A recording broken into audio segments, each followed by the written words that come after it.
Welcome to this episode of the Harpreet Singh show.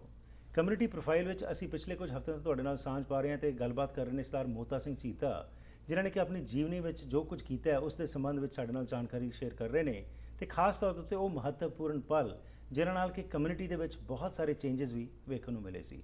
ਅਸੀਂ 80s ਦੇ ਦਹਾਕੇ ਵਿੱਚ ਪਹੁੰਚ ਚੁੱਕੇ ਸੀ ਪਿਛਲੇ ਹਫ਼ਤੇ। ਆਓ ਉਸੇ ਸੰਬੰਧ ਵਿੱਚ ਹੋਰ ਗੱਲਬਾਤ ਕਰਦੇ ਹਾਂ ਕਿ ਖਾਲਸਾ ਦੀਵਾਨ ਸੁਸਾਇਟੀ ਦੇ ਵਿੱਚ ਜਿਹੜੇ ਪਰਿਵਰਤਨ ਆ ਰਹੇ ਸੀ, ਕਿਉਂਕਿ ਉਸ ਸਮੇਂ ਜੋ ਪਹਿਲਾਂ ਸਿਰ ਢੱਕ ਕੇ ਨਹੀਂ ਜਾਣ ਦਾ ਇੱਕ ਰਿਵਾਜ ਸੀ, ਉਸ ਵਿੱਚ ਚੇਂਜਸ ਆਉਣੇ ਸ਼ੁਰੂ ਹੋਏ। ਨੰਬਰ 5 ਰੋਡ ਗੁਰਦੁਆਰਾ ਜਿਹੜਾ ਉਹ ਵੀ ਖੋਲ੍ਹ ਦਿੱਤਾ ਗਿਆ ਸੀ। ਨਗਰ ਕੀਰਤਨ ਵੀ ਪਹਿਲੀ ਵਾਰੀ ਆਯੋਜਿਤ ਕਰ ਦਿੱਤਾ ਗਿਆ ਸੀ।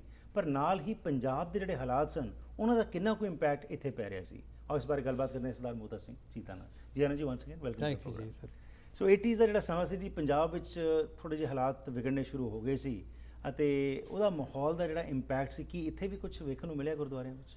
ਹਾਂਜੀ, ਉਹਨਾਂ ਦਿਨਾਂ ਦੇ ਵਿੱਚ ਖਾਸ ਕਰਕੇ ਜਿੱਥੇ ਤੱਕ ਗੁਰਦੁਆਰਾ ਸ੍ਰੀ ਅੰਮ੍ਰਿਤਸਰ ਸਾਹਿਬ ਦਾ ਸੰਬੰਧ ਹੈ ਜਾਂ ਸਿੱਖ ਕਮਿਊਨਿਟੀ ਦਾ ਸੰਬੰਧ ਹੈ, ਉਸ ਵਿੱਚ ਧਰਮ ਯੁੱਧ ਮੋਰਚਾ ਉਸ ਵਕਤ ਚੱਲ ਰਿਹਾ ਸੀ, ਜਿਹੜਾ ਕਿ ਸੰਤ ਹਰਚੰਦ ਸਿੰਘ ਜੀ ਲੌਂਗੋਵਾਲ ਉਹਨਾਂ ਦੇ ਵੱਲੋਂ ਇਹ ਚਲਾਇਆ ਗਿਆ ਸੀ। ਉਹ ਇਸ ਮੋਰਚੇ ਦੇ ਜਾਂ ਲੀਡਰ ਜਾਂ ਜਥੇਦਾਰ ਸਨ। ਅਤੇ ਉਸ ਵਕਤ ਕਮਿਊਨਿਟੀ ਦੇ ਅੰਦਰ ਜੋ ਅਸੀਂ ਇੱਥੇ ਬੈਠੇ ਸਿੱਖ ਕਮਿਊਨਿਟੀ ਸੀ, ਭਾਵੇਂ ਇਹਨਾਂ ਨੂੰ ਹਰ ਰੋਜ਼ ਉੱਥੇ ਦੇ ਹਾਲਾਤ ਦਾ ਪਤਾ ਲੱਗਦਾ ਸੀ, ਪਰ ਫਿਰ ਵੀ ਬਹੁਤ ਸਾਰੇ ਇਹਦੇ ਵਿੱਚ ਚਿੰਤਾਤਰ ਸਨ, ਕਾਫੀ ਉਹਦੇ ਨਾਲ ਕੰਸਰਨ ਹੁੰਦੇ ਸਨ ਅਤੇ ਹਮੇਸ਼ਾ ਇਹ ਚਾਹੁੰਦੇ ਸਨ ਕਿ ਸਾਨੂੰ ਖਾਸ ਕਰਕੇ ਧਾਰਮਿਕ ਜੋ ਸਿਚੁਏਸ਼ਨ ਹੈ ਧਰਮ ਦੀ, ਦਰਬਾਰ ਸਾਹਿਬ ਦੀ, ਉਹਦੇ ਬਾਰੇ ਸਾਨੂੰ ਪਤਾ ਲੱਗਦਾ ਰਹੇ। ਰਾਈਟ।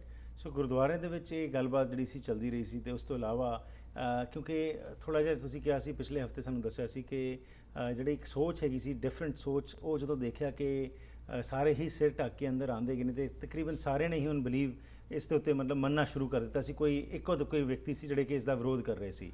ਓਵਰਆਲ ਕੀ ਮਾਹੌਲ ਸੀ ਗੁਰਦੁਆਰੇ ਦੇ ਵਿੱਚ? ਕੀ ਉਸ ਸਮੇਂ ਬੱਚਿਆਂ ਨੂੰ ਜੋੜਨ ਦੀ ਕੋਈ ਸੋਚ ਆਈ ਕਿ ਬਈ ਪੰਜਾਬੀ ਨੂੰ ਅੱਗੇ ਲਾਈਏ ਜਾਂ ਕੋਈ ਹੋਰ ਪ੍ਰੋਗਰਾਮਸ ਦੇ ਨਾਲ, ਕਿਉਂਕਿ ਇਹੋ ਜਿਹੀਆਂ ਚੀਜ਼ਾਂ ਪਹਿਲਾਂ ਵੇਖੀਆਂ ਨਹੀਂ ਜਾਂਦੀਆਂ ਸੀ? ਹਾਂਜੀ, ਇਹ ਤੁਹਾਡਾ ਸਵਾਲ ਬੜਾ ਅੱਛਾ ਹੈ ਜੀ। ਐਕਚੁਅਲੀ ਅਰਲੀ 80s ਦੇ ਵਿੱਚ, ਜੇ ਮੈਂ ਬਿਲਕੁਲ ਮੇਰੀ ਯਾਦਦਾਸ਼ਤ ਠੀਕ ਕੰਮ ਕਰੇ, 1981-82 ਦੇ ਵਿੱਚ ਜਿਹੜਾ ਰੇਡੀਓ ਸਟੇਸ਼ਨ ਦਾ ਪ੍ਰੋਗਰਾਮ ਹੈ ਉਹ ਚਲਾਇਆ ਗਿਆ ਖਾਲਸਾ ਦੀਵਾਨ ਸੁਸਾਇਟੀ ਵੱਲੋਂ। ਅੱਛਾ ਜੀ। ਔਰ ਉਸੇ ਸਮੇਂ ਦੇ ਅੰਦਰ ਇੱਕ ਛੋਟਾ ਜਿਹਾ TV ਪ੍ਰੋਗਰਾਮ ਵੀ ਚਲਾਇਆ ਗਿਆ, ਜਿਸ TV ਪ੍ਰੋਗਰਾਮ ਨੂੰ ਉਸ ਵਕਤ ਨਜ਼ਾਰ ਦਾਮ ਜੀ ਅਤੇ ਸੁਸ਼ਮਾ ਸਰਦਾਨਾ ਜੀ, ਦੋ ਜਣੇ ਰਲ ਕੇ ਕਰਦੇ ਹੁੰਦੇ ਸਨ ਜੀ। ਔਰ ਉਸ ਵਕਤ ਉਤਸ਼ਾਹਤ ਕੀਤਾ ਗਿਆ ਸਿੱਖ ਕਮਿਊਨਿਟੀ ਦੇ ਬੱਚਿਆਂ ਨੂੰ, ਖਾਸ ਕਰਕੇ ਪੰਜਾਬੀ ਸਕੂਲ ਦੇ ਬੱਚਿਆਂ ਨੂੰ, ਔਰ ਕੀਰਤਨ ਦੇ ਨਾਲ ਜੋੜਿਆ ਗਿਆ। ਔਰ ਇਹ ਪਹਿਲੀ ਵਾਰੀ ਹੋਇਆ ਕਿ ਜਦੋਂ ਪ੍ਰੋਗਰਾਮ ਆਉਂਦੇ ਸਨ ਟੈਲੀਵਿਜ਼ਨ 'ਤੇ ਸਿੱਖ ਬੱਚਿਆਂ ਦਾ ਪ੍ਰੋਗਰਾਮ ਹਮੇਸ਼ਾ ਦਿਖਾਇਆ ਜਾਂਦਾ ਸੀ। ਉਹ ਗੁਰਦੁਆਰੇ ਦੇ ਅੰਦਰ ਤਾਂ ਮੈਨੇਜਮੈਂਟ ਵੱਲੋਂ ਇਹ ਫੈਸਲਾ ਹੀ ਹੁੰਦਾ ਸੀਗਾ ਕਿ ਜਿਸ ਵਕਤ ਇਤਵਾਰ ਨੂੰ ਕੀਰਤਨ ਜਾਂ ਅਖੰਡ ਪਾਠ ਸਾਹਿਬ ਦੇ ਜਿਸ ਵਕਤ ਸੰਪੂਰਨਤਾ ਦੇ ਭੋਗ ਪੈਂਦੇ ਸਨ, ਉਸ ਤੋਂ ਉਪਰੰਤ ਸਭ ਤੋਂ ਪਹਿਲਾਂ ਜਾਂ ਗਿਆਨੀ ਜੀ ਹੋਰਾਂ ਨੂੰ ਜਾਂ ਫਿਰ ਬੱਚਿਆਂ ਨੂੰ ਹਮੇਸ਼ਾ ਇੱਕ ਸ਼ਬਦ ਪੜ੍ਹਨ ਵਾਸਤੇ ਟਾਈਮ ਦਿੱਤਾ ਜਾਂਦਾ ਸੀਗਾ, ਤਾਂ ਕਿ ਬੱਚਿਆਂ ਨੂੰ ਇਨਕਰੇਜ ਕੀਤਾ ਜਾਵੇ ਇਸ ਪਾਸੇ ਲੱਗਣ ਵਾਸਤੇ। ਔਰ ਬੱਚਿਆਂ ਨੂੰ ਬਾਹਰਲੇ ਸਕੂਲਾਂ ਦੇ ਬੱਚਿਆਂ ਨੂੰ ਸੱਦਿਆ ਜਾਂਦਾ ਸੀਗਾ। ਖਾਲਸਾ ਦੀਵਾਨ ਸੁਸਾਇਟੀ ਦੇ ਨੇੜੇ ਖਾਸ ਕਰਕੇ ਵਾਲਟਰ ਮੋਬਲੀ ਸਕੂਲ ਹੈ, ਉੱਥੇ ਦੇ ਪ੍ਰਿੰਸੀਪਲ ਬਹੁਤ ਸਾਡੇ ਨਾਲ ਸਹਿਯੋਗ ਦਿੰਦੇ ਰਹੇ। ਔਰ ਜਿਹੜੇ ਬਾਕੀ ਦੇ ਸਕੂਲ ਸੀ ਉਹ ਵੀ ਇਸ ਤਰ੍ਹਾਂ, ਔਰ ਸਾਡੀ ਇਨਵੋਲਵਮੈਂਟ ਵੈਨਕੂਵਰ ਸਕੂਲ ਬੋਰਡ ਦੇ ਵਿੱਚ ਵੀ ਰਹੀ। ਯੂਨੀਵਰਸਿਟੀ ਦੇ ਬੱਚਿਆਂ ਨੂੰ ਹਮੇਸ਼ਾ ਉੱਥੇ ਸੱਦਿਆ ਜਾਂਦਾ ਸੀ ਔਰ ਉਹਨਾਂ ਇਨਕਰੇਜ ਕੀਤਾ ਜਾਂਦਾ ਸੀਗਾ ਔਰ ਸਿੱਖ ਧਰਮ ਦੇ ਬਾਰੇ ਦੱਸਿਆ ਜਾਂਦਾ ਸੀ। So much so even the seniors ਉਹ ਵੀ ਬੱਸ ਲੈ ਕੇ, ਬੱਸਾਂ ਦੇ ਵਿੱਚ ਆ ਕੇ ਉੱਥੇ ਹਮੇਸ਼ਾ ਗੁਰਦੁਆਰੇ ਦੇ ਅੰਦਰ ਆਪਣੀ ਸਿੱਖ ਧਰਮ ਦੇ ਬਾਰੇ ਜਾਣਕਾਰੀ ਪ੍ਰਾਪਤ ਕਰਦੇ ਰਹੇ। ਓਕੇ। ਓਵਰਆਲ ਕਿਉਂਕਿ 80s ਦੇ ਵਿੱਚ ਜਦੋਂ ਪੰਜਾਬ ਵਿੱਚ ਹਾਲਾਤ ਖਰਾਬ ਹੋਏ, ਤਾਂ ਜਿਸ ਤਰ੍ਹਾਂ ਤੁਸੀਂ ਕਹਿੰਦੇ ਸੀ ਕਿ ਗੁਰਦੁਆਰਾ ਸਾਹਿਬ ਇੱਕ ਹੱਬ ਹੁੰਦਾ ਸੀ ਜਿੱਥੇ ਕਿ ਹਿੰਦੂ ਸਿੱਖ ਸਾਰੇ ਇਕੱਠੇ ਹੋਇਆ ਕਰਦੇ ਸੀ, ਪਰ ਜਦੋਂ ਇਹ ਹਾਲਾਤ ਵਿਗੜਨੇ ਸ਼ੁਰੂ ਹੋਏ, ਕੀ ਉਸ ਦਾ ਅਸਰ ਕੋਈ ਜੋ ਆਪਸੀ ਸਾਂਝ ਸੀ ਉਹਦੇ 'ਚ ਪਿਆ? ਦੇਖੋ, ਜਿੱਥੇ ਤੱਕ ਸਿੱਖ ਕਮਿਊਨਿਟੀ ਦਾ ਜਾਂ ਹੋਰ ਸਾਊਥ ਏਸ਼ੀਅਨ ਕਮਿਊਨਿਟੀ ਦੀ ਭਾਈਚਾਰੇ ਦਾ ਸੰਬੰਧ ਹੈ, ਉੱਥੇ ਤੱਕ ਹਾਲੇ ਜੋ ਇੱਥੇ ਗੁਰਦੁਆਰੇ ਸਨ ਉਹ ਹੀ ਤਕਰੀਬਨ ਮੇਨ ਕਮਿਊਨਿਟੀ ਨੂੰ ਸਰਵ ਕਰਦੇ ਸਨ, ਜਾਂ ਕੋਈ ਕਮਿਊਨਿਟੀ ਦੇ ਇਸ਼ੂ ਸਨ ਉਹ ਗੁਰਦੁਆਰਾ ਸਾਹਿਬ ਤੋਂ ਹੀ ਹਮੇਸ਼ਾ ਉਹ ਰਿਜ਼ੋਲਵ ਕੀਤੇ ਜਾਂਦੇ, ਜਾਂ ਉੱਥੋਂ ਹਮੇਸ਼ਾ ਇਹ ਸਟੈਪ ਲਿਆ ਜਾਂਦਾ ਸੀ ਕਿ ਉਹਨਾਂ ਦੀ ਦੇਖਭਾਲ ਕੀਤੀ ਜਾਵੇ। ਔਰ ਖਾਲਸਾ ਦੀਵਾਨ ਸੁਸਾਇਟੀ, ਕਿਉਂਕਿ ਉਸ ਵਕਤ ਸਾਰੇ ਕੈਨੇਡਾ ਵਿੱਚ ਕੋਈ ਵੀ ਇਸ ਦਾ ਮੈਂਬਰ ਬਣ ਸਕਦਾ ਸੀਗਾ, ਅਤੇ ਇਹ ਗੁਰਦੁਆਰੇ ਦੀ ਬਹੁਤ ਵੱਡੀ ਸਟਰੈਂਥ ਹੋਇਆ ਕਰਦੀ ਸੀ ਉਸ ਜ਼ਮਾਨੇ ਦੇ ਵਿੱਚ। ਅਤੇ ਹਾਲੇ ਵੀ ਉਹ ਪੁਰਾਣੀ ਸੁਸਾਇਟੀ ਆ, ਅਸੀਂ ਹਮੇਸ਼ਾ ਜਿੰਨੇ ਸਿੱਖ ਹੈ ਨਾਰਥ ਅਮਰੀਕਾ ਦੇ ਉਹਨੂੰ ਸਤਿਕਾਰ ਨਾਲ ਦੇਖਦੇ ਨੇ, ਪਰ ਉਹ ਇੱਕ ਸਮਝਦੇ ਕਿ ਧੁਰਾ ਸੁਸਾਇਟੀ ਰਹੀ ਹੈ ਵੈਨਕੂਵਰ ਜਾਂ ਕੈਨੇਡਾ ਦੇ ਵਿੱਚ, ਜਿੱਥੋਂ ਹਮੇਸ਼ਾ ਇਹ ਮਸਲੇ ਰਿਜ਼ੋਲਵ ਕੀਤੇ ਜਾਂਦੇ ਸਨ। ਔਰ ਗੁਰਦੁਆਰਾ ਰॉस ਸਟਰੀਟ ਤਾਂ ਉਸ ਵਕਤ ਮੈਨੂੰ ਯਾਦ ਹੈ ਕਿ ਕੁਝ ਹਿੰਦੂ ਕਮਿਊਨਿਟੀਜ਼ ਵੀ ਵਿੱਚੋਂ ਵੀ ਜਿਹੜੇ ਸੱਜਣ ਸੋ ਗੁਰਦੁਆਰੇ ਆਉਂਦੇ ਸਨ, ਆਪਣੇ ਹਮੇਸ਼ਾ ਪ੍ਰੋਗਰਾਮ ਵੀ ਉੱਥੇ ਕਦੇ ਕਦੇ ਕਰ ਲਿਆ ਕਰਦੇ ਸਨ। ਔਰ ਕੋਈ ਐਸੀ ਗੱਲ ਨਹੀਂ ਸੀਗੀ ਕਿ ਜਿਹਦੇ ਵਿੱਚ ਕੋਈ ਦਫਾੜ ਹੋਵੇ, ਆਪੋ ਵਿੱਚ ਹੀ ਕਮਿਊਨਿਟੀ ਦੇ ਵਿੱਚ ਕੋਈ ਪ੍ਰੋਬਲਮ ਨਹੀਂ ਸੀ। 84 ਜਦੋਂ 1984 ਵਿੱਚ ਆਪਰੇਸ਼ਨ ਬਲੂ ਸਟਾਰ ਹੋਇਆ, ਉਹਦਾ ਕਿੰਨਾ ਕੋਈ ਇੰਪੈਕਟ ਇੱਥੇ ਪਿਆ ਤੇ ਕਿਵੇਂ ਰਿਐਕਸ਼ਨ ਜਿਹੜਾ ਹੈ ਉਸ ਸੰਬੰਧ ਵਿੱਚ ਦੱਸੋ ਥੋੜ੍ਹਾ। ਦੇਖੋ ਉਹ 84 ਦੇ ਵਿੱਚ ਜਿਸ ਵਕਤ ਦਰਬਾਰ ਸਾਹਿਬ ਤੇ ਹਮਲਾ ਹੋਇਆ, ਉਹਦੇ ਨਾਲ ਕੁਦਰਤੀ ਜਿਹੜੇ ਇੱਥੇ ਸਿੱਖ ਕਮਿਊਨਿਟੀ ਸੀਗੀ ਉਹਨਾਂ ਦੇ ਜਿਹੜੇ ਹਿਰਦੇ ਸੀ ਕਾਫੀ ਬਲੁੰਦਰੇ ਗਏ, ਉਹਨਾਂ ਨੂੰ ਇਮੋਸ਼ਨਲ ਤੌਰ ਤੇ ਬਹੁਤ ਵੱਡੀ ਕਿਸਮ ਦੀ ਸੱਟ ਵੱਜੀ। ਔਰ ਮੈਂ ਖੁਦ ਵੀ, ਕਿਉਂਕਿ ਉਸ ਵੇਲੇ ਗੁਰਦੁਆਰੇ ਦੇ ਅੰਦਰ ਅਸੀਂ ਸੇਵਾ ਕਰਦੇ ਸਾਂ, ਮੈਂ ਖੁਦ ਦੇਖਿਆ ਉਸ ਵਕਤ ਜਿਹੜੇ ਸਿਆਣੇ ਸੱਜਣ ਜਿਨ੍ਹਾਂ ਨੂੰ ਸਿੱਖ ਧਰਮ ਦੇ ਨਾਲ ਪਿਆਰ ਹੈ, ਮੈਂ ਉਹਨਾਂ ਨੂੰ ਖੁਦ ਲਿਟਰਲੀ ਰੋਂਦੇ ਦੇਖਿਆ ਕਿ ਵੀ ਇਹ ਕੀ ਹੋਇਆ, ਇਹ ਕਦੇ ਹੋਣਾ ਨਹੀਂ ਸੀ ਚਾਹੀਦਾ ਕਿ ਉਹ ਜੋ ਅਕਾਲ ਤਖਤ ਸਾਹਿਬ ਢਾਹ ਦਿੱਤੇ ਗਏ ਹੈ ਔਰ ਦਰਬਾਰ ਸਾਹਿਬ ਦੇ ਕੰਪਲੈਕਸ ਵਿੱਚ ਜਿਹੜਾ ਮਿਲਟਰੀ ਵੱਲੋਂ ਹਮਲਾ ਹੋਇਆ, ਇਹਨੂੰ ਕਿਸੇ ਨੇ ਵੀ ਵੈਲਕਮ ਨਹੀਂ ਕੀਤਾ। ਸਿੱਖ ਤਾਂ ਕਮਿਊਨਿਟੀ ਇੱਕ ਪਾਸੇ ਰਹੀ, ਬਲਕਿ ਜਿਹੜੇ ਹਿੰਦੂ ਕਮਿਊਨਿਟੀ ਵਿੱਚੋਂ ਵੀ ਬਹੁਤ ਸਾਰੇ ਲੋਕ, ਈਵਨ ਮੁਸਲਿਮ ਕਮਿਊਨਿਟੀ, ਕ੍ਰਿਸਚੀਅਨ ਕਮਿਊਨਿਟੀ, ਈਵਨ ਜਿਹੜੇ ਨਾਨ ਬਲੀਵਰ ਜਿਹੜੇ ਸਿੱਖ ਧਰਮ ਨੂੰ ਨਹੀਂ ਵੀ ਮੰਨਦੇ, ਉਹਨਾਂ ਲੋਕਾਂ ਨੇ ਵੀ ਇਸ ਚੀਜ਼ ਦਾ ਬੁਰਾ ਮਨਾਇਆ। ਔਰ ਇਹਦੇ ਸੰਬੰਧ ਵਿੱਚ ਕਮਿਊਨਿਟੀ ਕਾਫੀ ਅਪਸੈਟ ਜਾਂ ਪ੍ਰਭਾਵਿਤ ਹੋਈ। ਕੀ ਸੋਰਸ ਸੀ ਤੁਹਾਡੇ ਉਸ ਸਮੇਂ ਕਿ ਉੱਥੋਂ ਜਿਹੜੀ ਇਨਫੋਰਮੇਸ਼ਨ, ਕਿਉਂਕਿ ਪੰਜਾਬ ਵਿੱਚ ਤਾਂ ਕੁਝ ਪਤਾ ਚੱਲ ਨਹੀਂ ਰਿਹਾ ਸੀ, ਤੇ ਤੁਹਾਡੇ ਤੱਕ ਜਿਹੜੀ ਇਨਫੋਰਮੇਸ਼ਨ ਪਹੁੰਚ ਰਹੀ ਸੀ ਉਹਦੇ ਕੀ ਮੇਜਰ ਸੋਰਸਸ ਹੈਗੇ? ਉਹਦੇ ਦੋ ਹੀ ਤਰੀਕੇ ਸਨ, ਇੱਕ ਤਾਂ ਨਿਊਜ਼ਪੇਪਰ ਸਨ ਜੀ, ਦੂਸਰਾ ਤਰੀਕਾ ਇੰਟਰਨੈਟ ਇਤਨਾ ਕਾਮਨ ਨਹੀਂ ਸੀ ਉਸ ਵਕਤ, ਹੈ ਨਾ ਜੀ। ਔਰ ਜਿਹੜਾ ਤੀਸਰੀ ਜਿਹੜੀ ਗੱਲ ਸੀਗੀ ਉਹ ਸੀਗੀ ਕਿ ਟੈਲੀਫੋਨ ਦਾ ਜ਼ਰੀਆ, ਟੈਲੀਫੋਨ ਦੇ ਨਾਲ ਕੋਈ ਲੋਕ ਹਮੇਸ਼ਾ ਜਿਨ੍ਹਾਂ ਦੇ ਸੰਪਰਕ ਸਨ ਉਹ ਦਰਬਾਰ ਸਾਹਿਬ ਉੱਥੇ ਗੱਲਬਾਤ ਕਰਕੇ ਜਿੰਨੀ ਵੀ ਖਬਰ ਮਿਲਦੀ ਸੀ ਉਹਨੂੰ ਸੰਗਤ ਤੱਕ ਪਹੁੰਚਾਉਣ ਦੀ ਕੋਸ਼ਿਸ਼ ਕਰਦੇ ਸਨ। ਔਰ ਜ਼ਿਆਦਾ ਲੋਕਾਂ ਦਾ ਇਹ ਕੰਸਰਨ ਸੀ ਕਿ ਸਾਨੂੰ ਪੰਜਾਬ ਦੇ ਬਾਰੇ, ਉੱਥੇ ਸਿੱਖ ਕਮਿਊਨਿਟੀ ਦੇ ਬਾਰੇ ਪਤਾ ਲੱਗਦਾ ਰਹੇ ਕਿ ਉੱਥੇ ਹਾਲਾਤ ਕਿਹੋ ਜਿਹੇ ਹਨ, ਕਿਸੇ ਨੂੰ ਕੋਈ ਜਾਨੀ ਨੁਕਸਾਨ ਤਾਂ ਨਹੀਂ ਹੋ ਰਿਹਾ।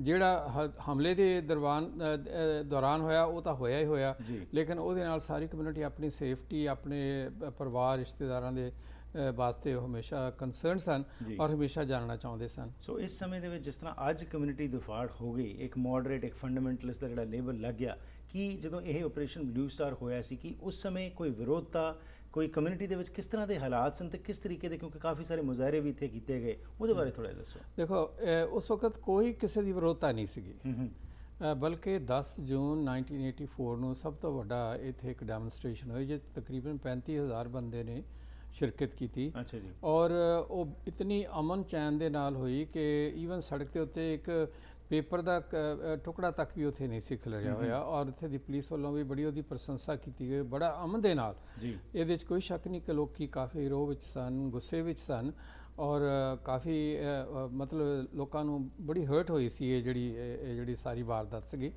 ਲੇਕਿਨ ਇਹਦੇ ਬਾਵਜੂਦ ਵੀ ਸਾਰੀਆਂ ਕਮਿਊਨਿਟੀਆਂ ਨੇ ਉਸ ਮੁਜ਼ਾਹਰੇ ਦੇ ਵਿੱਚ ਹਿੱਸਾ ਲਿਆ, ਈਵਨ ਨਾਨ ਸਿੱਖਸ ਵੀ ਆਏ, ਗੋਰੇ ਲੋਕ ਵੀ ਆਏ ਸਨ ਉਹਦੇ ਵਿੱਚ, ਕਿਉਂਕਿ ਇਹ ਜਿਹੜਾ ਮਾਮਲਾ ਹੈ ਧਰਮ ਦੇ ਉੱਤੇ ਕਿਸੇ ਕਿਸਮ ਦਾ ਹਮਲਾ ਹੋਣਾ, ਇਹ ਕਿਸੇ ਵੀ ਧਰਮ ਵਾਸਤੇ ਚੰਗੀ ਗੱਲ ਨਹੀਂ, ਤੇ ਸਾਰੇ ਧਰਮ ਵਾਲੇ ਇਹਦੇ ਬਾਰੇ ਬਹੁਤ ਸਾਰੇ ਕੰਸਰਨ ਸਨ। ਐਂਟੀ ਇੰਡੀਆ ਸੈਂਟੀਮੈਂਟਸ ਜਿਹੜੇ ਸੀ ਪ੍ਰੀਵੇਲ ਕਰ ਰਹੇ ਸੀ ਉਸ ਸਮੇਂ। ਐਜ਼ ਮੋਤਾ ਸਿੰਘ ਚੀਤਾ, ਕਿਉਂਕਿ ਤੁਸੀਂ ਉਸ ਸਮੇਂ ਤੱਕ ਕਮਿਊਨਿਟੀ ਦੇ ਵਿੱਚ ਕਾਫੀ ਐਕਟਿਵ ਹੋ ਚੁੱਕੇ ਹੈਗੇ ਸੀ, ਤੁਸੀਂ ਕਿਸ ਤਰੀਕੇ ਨਾਲ ਜੋ ਕੁਝ ਉੱਥੇ ਦਰਬਾਰ ਸਾਹਿਬ ਵਿੱਚ ਜੋ ਹੋਇਆ ਤੇ ਜੋ ਕੁਝ ਵੀ ਸਾਹਮਣੇ ਆ ਰਿਹਾ ਸੀ ਮੇਨ ਸਟ੍ਰੀਮ ਤੱਕ ਜਾਂ ਓਵਰਆਲ ਲੋਕਾਂ ਤੱਕ ਪਹੁੰਚਾਉਣ ਵਿੱਚ ਕਾਮਯਾਬ ਰਹੇ? ਦੇਖੋ ਗੁਰਦੁਆਰੇ ਦਾ ਇੱਕੋ ਹੀ ਸੋਰਸ ਸੀਗਾ ਜੀ। ਜਿਸ ਵਕਤ ਕੋਈ ਵੀ ਇਨਫੋਰਮੇਸ਼ਨ ਜਾਂ ਟੈਲੀਫੋਨ ਦੇ ਥਰੂ ਜਾਂ ਕਿਸੇ ਹੋਰ ਸੱਜਣ ਨੂੰ ਮਿਲ ਜਾਏ ਜਿਹੜੇ ਰਿਲਾਇਬਲ ਬੰਦੇ ਸਨ ਕਮਿਊਨਿਟੀ ਵਿੱਚ ਕੰਮ ਕਰਦੇ, ਉਹ ਜਿਹੜੀ ਖਬਰਸਾਰ ਸੀ ਉਹ ਰੇਡੀਓ ਤੇ ਸਟੇਸ਼ਨ ਤਾਂ ਨਹੀਂ ਜਾਂਦੀ ਸੀ, ਉਸ ਵੇਲੇ ਰੇਡੀਓ ਇਤਨੀ ਪ੍ਰਚਲਿਤ ਨਹੀਂ ਸਨ, ਲੇਕਿਨ ਗੁਰਦੁਆਰੇ ਦੀ ਸਟੇਜ ਤੋਂ ਜ਼ਰੂਰ ਸੰਗਤਾਂ ਨੂੰ ਅਗਵਾਹ ਕਰ ਦਿੱਤਾ ਜਾਂਦਾ ਸੀ। ਜਿਹੜੇ ਵੀ ਉਸ ਵਕਤ ਗੁਰਦੁਆਰੇ ਦਾ ਪ੍ਰਧਾਨ ਹੋਵੇ ਜਾਂ ਸੈਕਟਰੀ ਹੋਵੇ, ਤੇ ਉਹ ਵਾਜਬ ਤਰੀਕੇ ਦੇ ਨਾਲ ਵੀ ਇਹੋ ਜਿਹੇ ਹਾਲਾਤ ਦਾ ਸਾਨੂੰ ਕੁਝ ਪਤਾ ਲੱਗਾ ਹੈ, ਔਰ ਉਹ ਹਮੇਸ਼ਾ ਲੋਕਾਂ ਤੱਕ ਹਮੇਸ਼ਾ ਪਹੁੰਚਾਇਆ ਦਿੱਤਾ ਜਾਂਦਾ ਸੀ। ਪਰ ਇਹ ਸਾਰੀ ਕਾਰਵਾਈ ਕੱਲੀ ਰॉस ਗੁਰਦੁਆਰੇ ਤੋਂ ਨਹੀਂ ਹੁੰਦੀ ਸੀ, ਸਾਰੇ ਗੁਰਦੁਆਰਿਆਂ ਤੋਂ ਹੁੰਦੀ ਸੀ। 84 ਦੇ ਅਟੈਕ ਤੋਂ ਬਾਅਦ ਵਿੱਚ ਸਾਰੇ ਗੁਰਦੁਆਰੇ ਮੈਂ ਸਮਝਦਾ ਇਕੱਠੇ ਸਨ, ਔਰ ਸਾਰੇ ਗੁਰਦੁਆਰਿਆਂ ਦੇ ਵਿੱਚ ਜਿਹੜੀ ਇਨਫੋਰਮੇਸ਼ਨ ਇੱਕ ਦੂਸਰੇ ਨੂੰ ਦੱਸ ਕੇ ਲੋਕਾਂ ਨੂੰ ਪਹੁੰਚਾਈ ਜਾਂਦੀ ਸੀ ਤਾਂ ਕਿ ਉਹਨੂੰ ਪਤਾ ਲੱਗ ਸਕੇ ਕਿ ਪੰਜਾਬ ਦੇ ਹਾਲਾਤ ਕਿਹੋ ਜਿਹੇ ਨੇ। ਰਾਈਟ। ਇਸ ਤੋਂ ਬਾਅਦ 에ਅਰ ਇੰਡੀਆ ਦਾ ਜਿਹੜਾ ਹਾਦਸਾ ਹੋਇਆ ਉਸ ਦਾ ਕੀ ਇੰਪੈਕਟ ਪਿਆ ਕਮਿਊਨਿਟੀ ਦੇ ਵਿੱਚ, ਇਹਦੇ ਬਾਰੇ ਗੱਲਬਾਤ ਕਰਨੀ ਹੈ ਇਸ ਛੋਟੀ ਬ੍ਰੇਕ ਤੋਂ ਬਾਅਦ।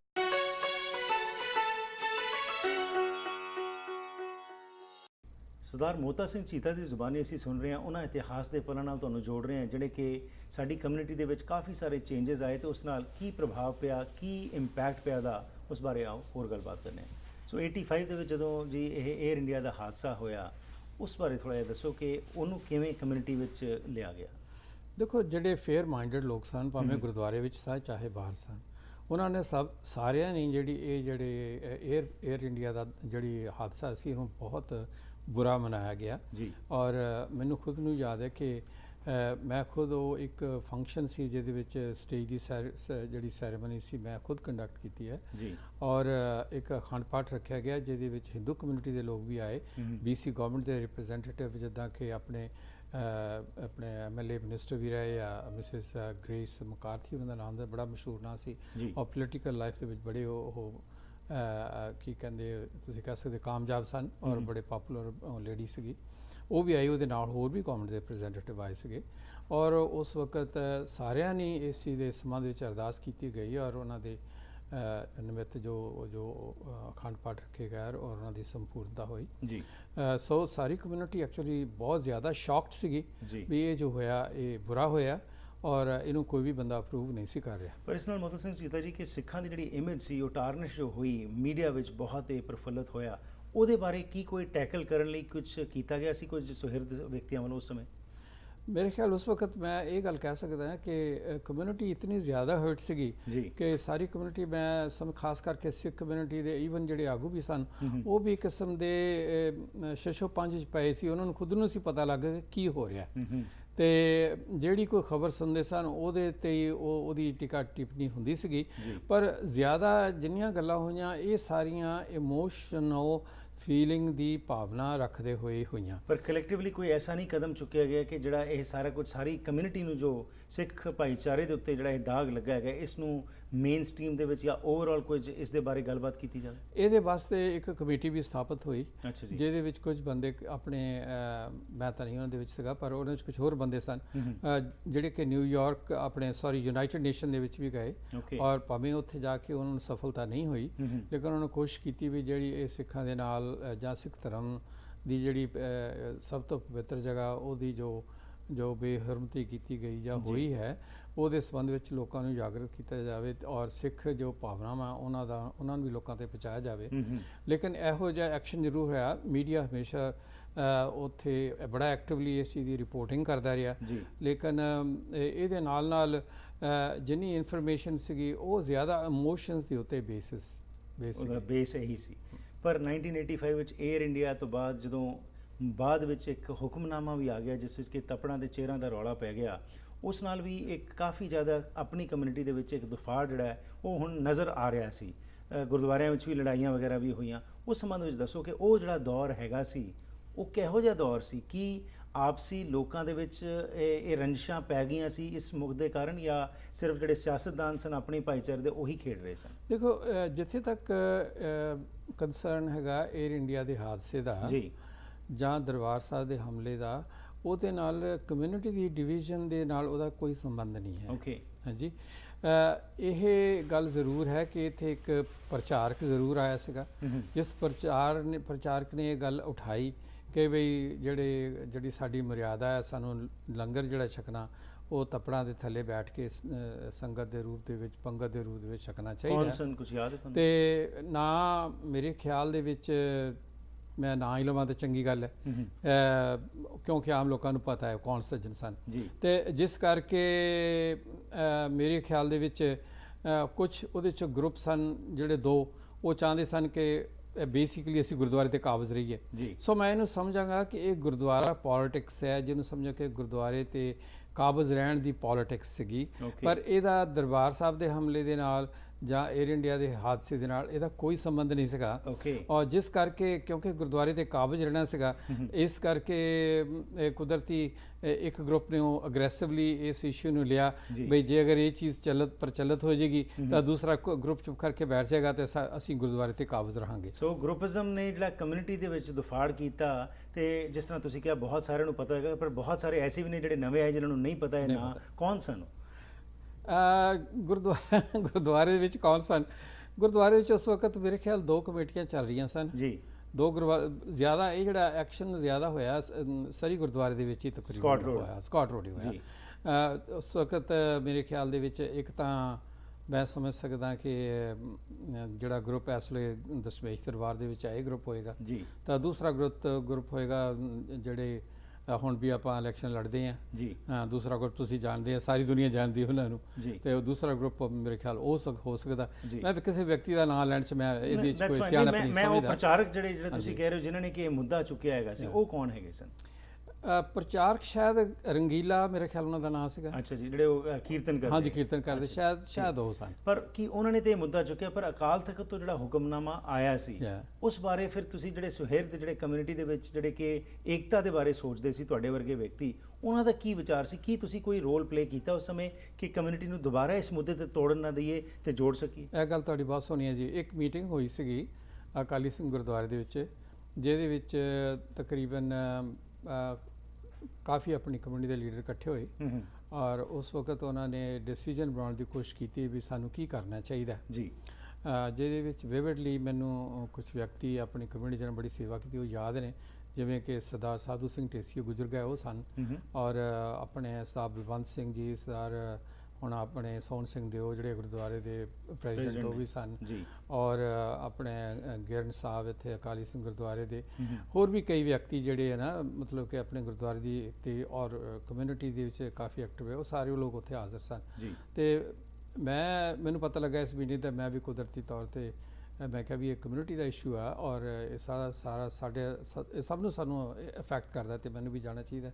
ਸੋ ਮੈਂ ਉੱਥੇ ਗਿਆ ਔਰ ਮੈਂ ਉਹ ਚੀਜ਼ ਅਬਜ਼ਰਵ ਕੀਤੀ। ਮੈਨੂੰ ਹਾਲ ਤਾਂ ਯਾਦ ਹੈ ਉਸ ਵਕਤ ਹੁਕਮਨਾਮਾ ਆ ਚੁੱਕਾ ਸੀਗਾ ਜਾਨੀ ਨੀਚੇ ਬੈਠ ਕੇ ਰੋਟੀ ਖਾਣ ਦਾ, ਲੰਗਰ ਛਕਣ ਦਾ, ਲੇਕਿਨ ਉਸ ਵਕਤ ਇਹ ਡਿਸੀਜਨ ਨਹੀਂ ਸੀਗਾ ਔਰ ਦਰਬਾਰ ਸਾਹਿਬ ਵੱਲੋਂ 1 ਮਹੀਨੇ ਦਾ ਸਮਾਂ ਦਿੱਤਾ ਗਿਆ ਸੀ ਵੀ ਤੁਸੀਂ ਉਸ ਤਾਰੀਖ ਤੱਕ ਤੁਸੀਂ ਡਿਸੀਜਨ ਬਣਾ ਲਓ ਔਰ ਜਿਹੜੇ ਗੁਰਦੁਆਰੇ ਉਸ ਤਾਰੀਖ ਤੱਕ ਇਸ ਨੂੰ ਅਪਣਾ ਲੈਣਗੇ ਉਹ ਹੁਕਮਨਾਮੇ ਦਾ ਸਮਝੋ ਕਿ ਉਹ ਪੂਰਾ ਸਤਿਕਾਰ ਕਰਦੇ ਹੋਣਗੇ, ਜੇ ਨਹੀਂ ਤਾਂ ਫਿਰ ਉਹ ਆਪਣੀ ਮਨਮਰਜ਼ੀ ਕਰਦੇ ਹੋਣਗੇ।